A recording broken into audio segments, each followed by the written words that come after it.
Hei!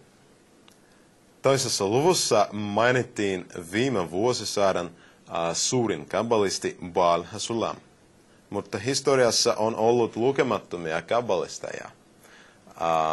Ensimmäinen kabbalisti nimeltään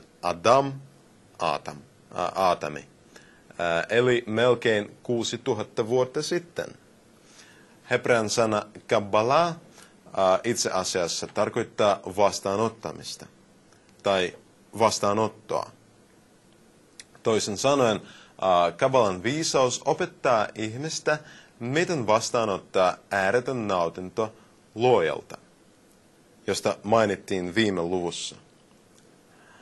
Kabbalisti hebrean kielellä on mekubal, eli vastaanotettu, tarkoittaen häntä, joka on astunut sisään luojan hyvän tahtoisuuden kenttään.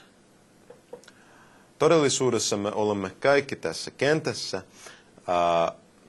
Meidän nykyiset ominaisuutemme eivät vain anna meidän aisteja hyvyyttä oikeassa muodossaan.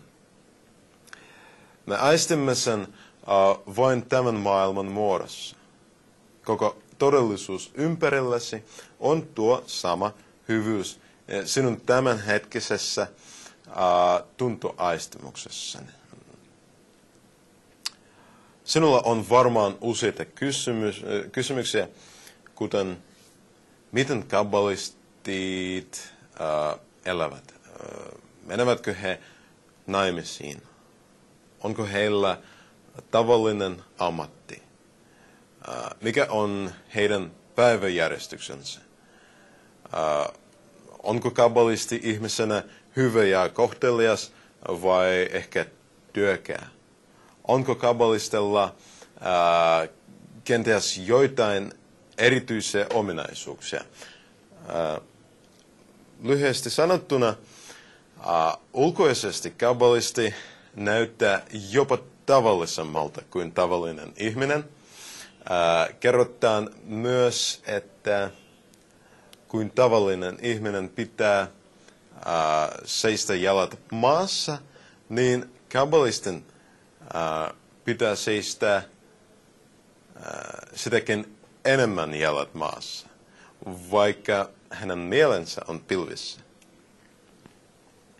Ennen kuin luot tekstin alhaalla, katsotaanpa muutamaa kuvaa.